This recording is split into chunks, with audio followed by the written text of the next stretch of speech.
we wake, hear the birds and see the sun. Side by side our fears are done. Oh, the good times just begun. Oh, we know what we have, let's hold on tight. Found what we're looking for in life. Call us crazy, but things are finally right. With you and I, the future is bright.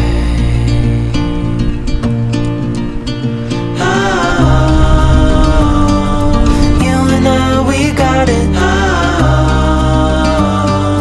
We don't need no more. Even in the hard times, you and I can weather any storm. Before I sleep, hear the crickets, see the moon. Side by side and through and through. No limit to what we can do. Oh, we know what we have, let's hold on tight. Found what we're looking for in life. Call us crazy, but things are finally right. With you and I, the future is bright.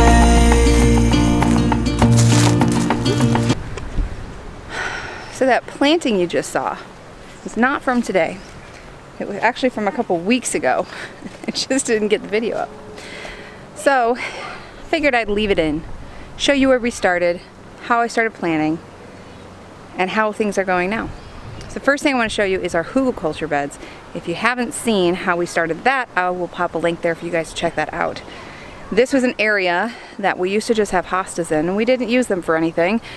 And I really wanted to utilize the space to grow more food. So we decided to take a whole bunch of wood that we had left over from a wind shear that hit our town and knocked down our 2 mature maple trees and start some hugelkultur beds. And I am super impressed at how well they're working, so let me show you.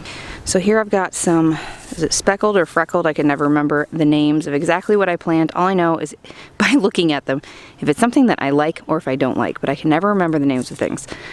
But here is that lettuce, that romaine lettuce, and here's when I started inside. I planted one there and a few over there, and they're doing really well. They transplanted well. This is another kind of lettuce here. This is pretty much all lettuce in here. So I've got 1, 2, 3 rows of lettuce, 4 rows of lettuce. This is a red leaf lettuce, and then I have beets. And I found out after the fact that you're not supposed to put root vegetables in new hugelkultur because it can create a fungus problem, but they're already in, so we'll see what happens. So here you can see a bunch of the, I believe this is the kale, one of the kale rows that's popping up. We've got a row here and row there. It's either kale or spinach. You know another thing I'm really bad at? Row markers. Never do it. So I plant everything with great plans, wait for it to pop up, completely forget, and then it's like a surprise all over again. Got another row here popping up. That I know is kale. Here's another little guy right here. This is great. And this I'm finding, you know, just because of where it is and the fact that it doesn't have a ground cover on it just yet. I think I'm going to mulch this with either some grass clippings or some straw. But just because it is naked dirt right now, it is drying out very fast, and I'm having to water it twice a day. And there's a lot of holes underneath it because there are logs and things. It's not just solid dirt. But so far, I'm very pleased with how this is going. There is a lot, I don't know if you can tell, because there's a lot of stuff from neighboring trees that is falling on here. But there's a lot in here that's already popping up. It's looking really, really good. So I'm really excited to see how well this does this year, because there is a lot of composted material and rabbit manure and all sorts of great things in here. So I'm excited to watch this grow. So going over to the main garden area, we've got our sheets and covers and things out because here in Northwest Illinois, it is Friday. We are going to have a really bad freeze tonight. It's gonna be like 28 degrees. 28 degrees. I know the freeze dates are just suggested, especially up in Illinois, far north Illinois. But it's May. That's crazy. But we're ready. We're prepared. I've got this. Some of these are going to go on the raised bed because this is the area that I'm really concerned about for a freeze. And I covered it the last freeze we got. It was only like 32, 33 degrees. It wasn't even horrible. It was just barely freezing, but it worked well. I'm hoping it'll work well for today or for tonight. I think it'll be fine. It's really that cold breeze that you don't want. You don't want the frost to get on there. So we're going to try and protect them as best we can tonight.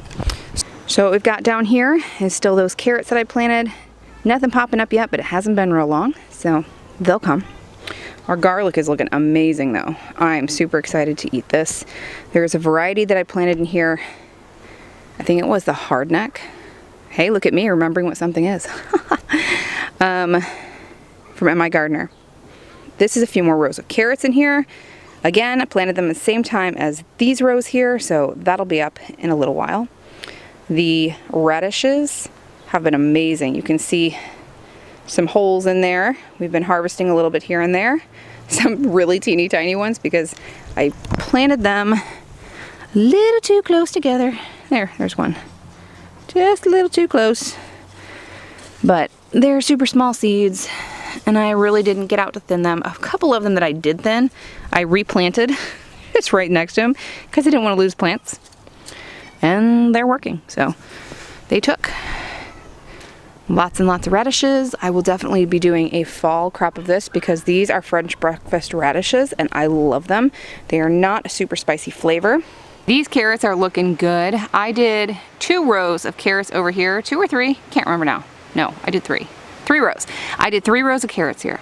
Yes, because that right there, that hole is where the squirrels dug and threw all of the carrot seeds here around my gooseberry plant. Look at that. I did not do that. Nope, that was the squirrels. Squirrels love to hide everything, all of the things in this bed and dig and dig and dig. But the carrots that are here are looking really good.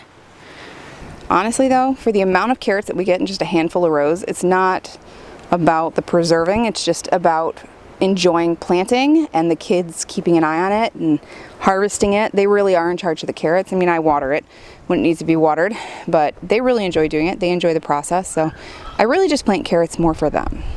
I mean, I enjoy them. But if I'm gonna plant something, I wanna plant something that's really gonna be a bigger yield, make better use out of my space. Yes, Caleb. I'm talking about the carrots. You like planting carrots? Yeah. You like planting them or do you like harvesting them? Both. You like both? You like the whole process? So coming into the earth garden,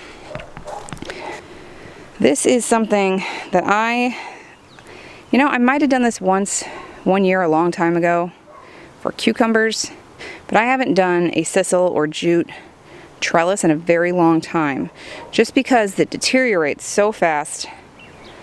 But it's what I had, so we're going to use it again this year.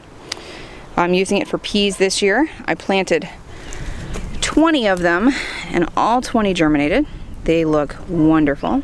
I'm not worried about them with the freeze tonight. These are very hardy. They will do just fine. And we'll enjoy these when they're ready. These little guys here are leeks. I have not planted leeks. Was it last year, a couple years? I don't know, a couple years ago. Yeah, it was a couple years ago. I planted leeks for the first time. I'd never had a leek before that I was aware of.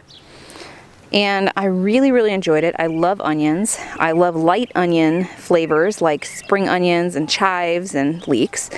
And I was watching my friend Meg from Creating Essence.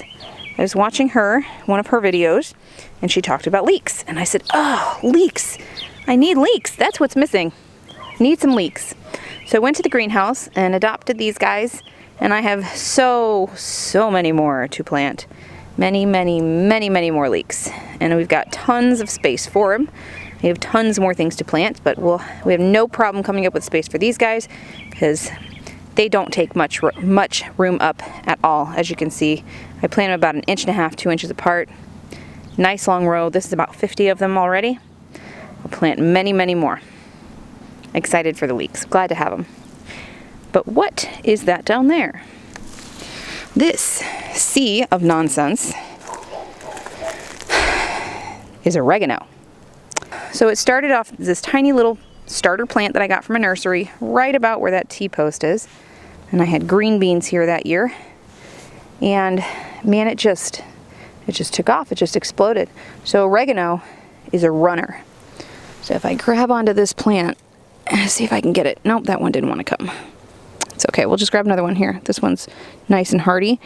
You pull up on this and you see how it comes up, all of those roots, and it just kind of sits like this underneath those wood chips. And it vines throughout the wood chips and just pops up in a thin spot. And you get it everywhere. So I need to, it'll be a pretty hardy job, but I need to thin this because I don't want it overtaking everything and interfering with other things that I want to plant. It will be definitely a big job between this and the thistle mess down there. Let's go look at that. So last year I got sick. I got hepatitis A. I got it from my daughter.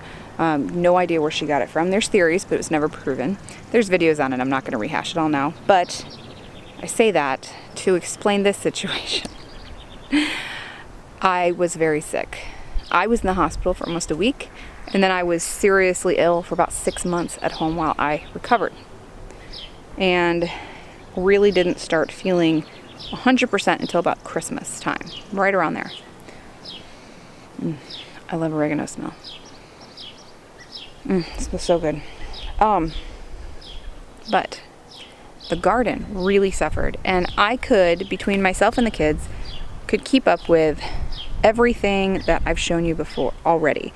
The zone where the cattle panels are in, that was all peppers, some lettuces, some spinach, Brussels sprouts. You know, aside from the Brussels sprouts, everything was harvested by the kids.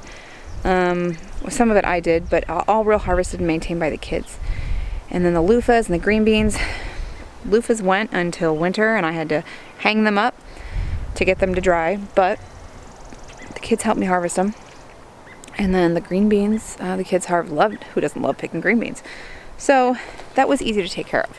But this section that I'm standing in now, the section with the tomatoes, really suffered, and it just got overrun with thistle. And I've never had a problem with thistle here before. Is that blue jays? We have blue jays invading our neighborhood.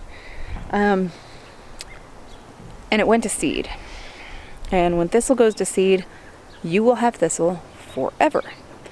We have Canadian thistle here, and I know there's properties to it that make it good, but it is such a pest to me, I'm not going to use it for anything.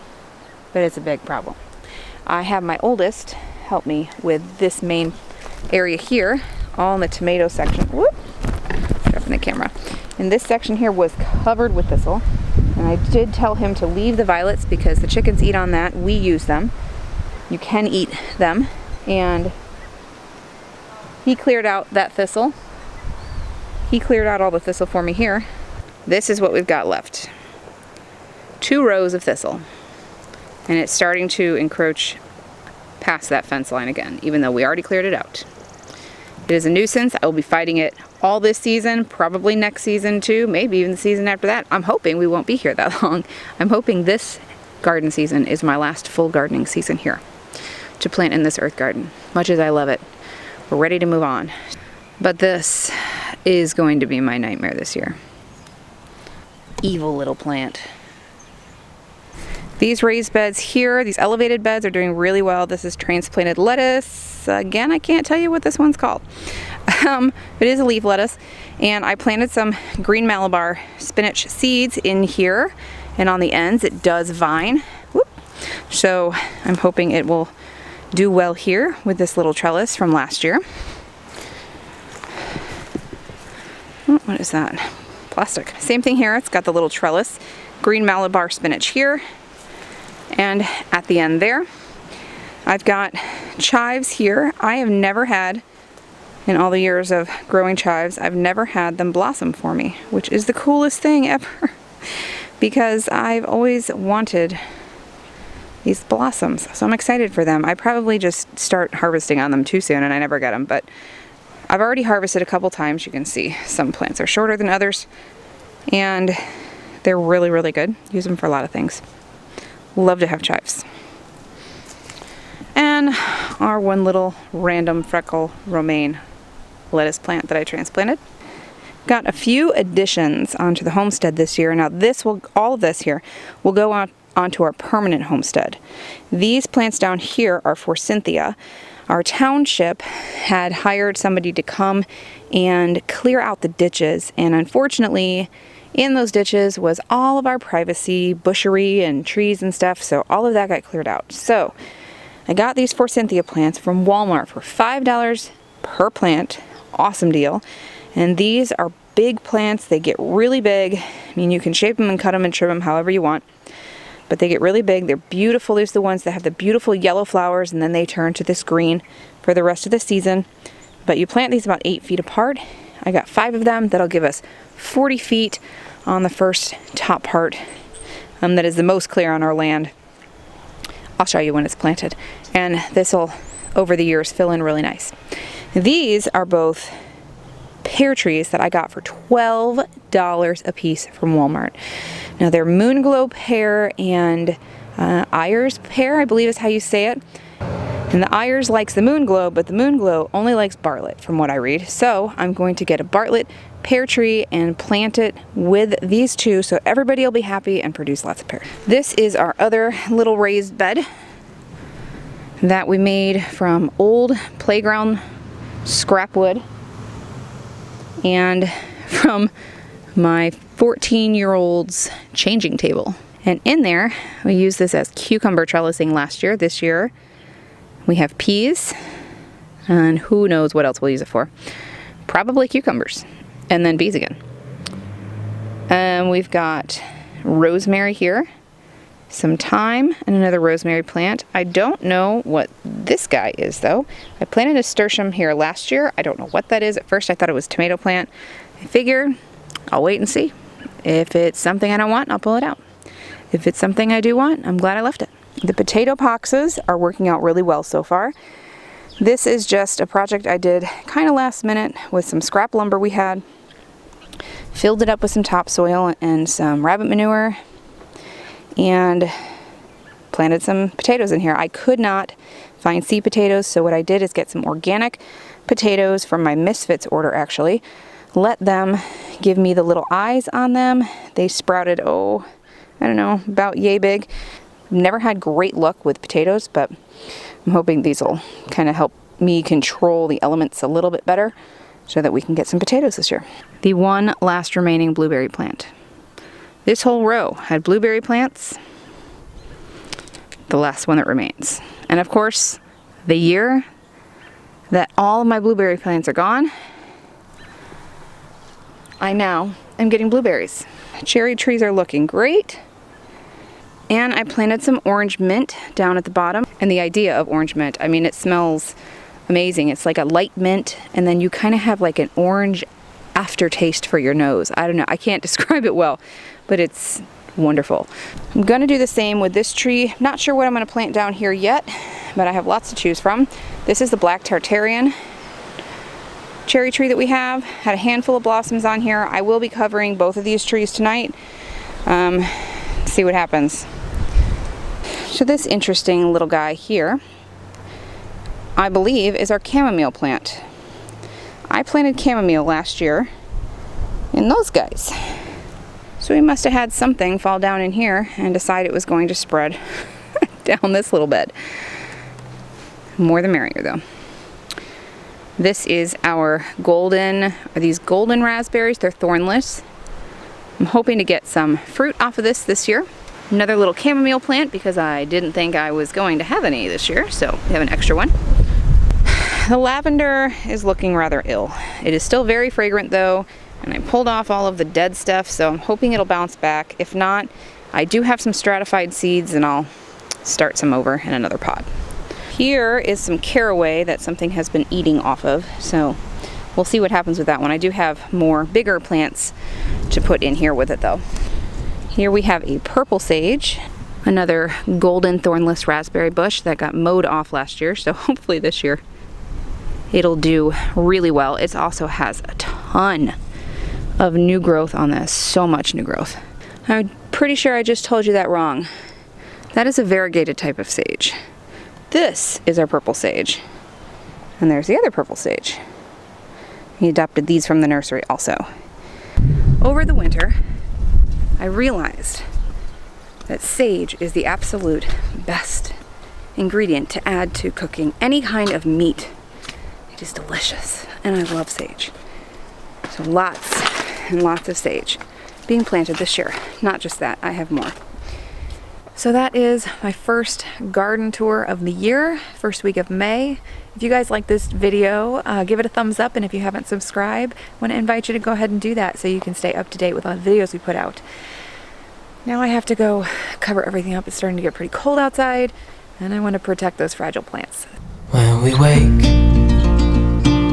hear the birds and see the sun. Side by side our fears are done. Oh, the good times just begun.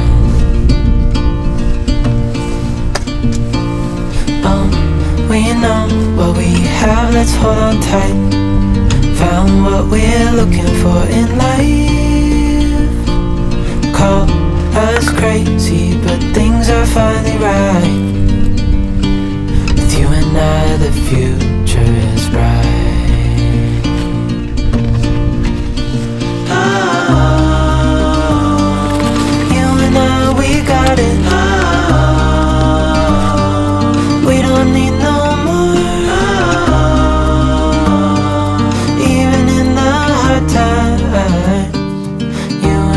Can weather any storm.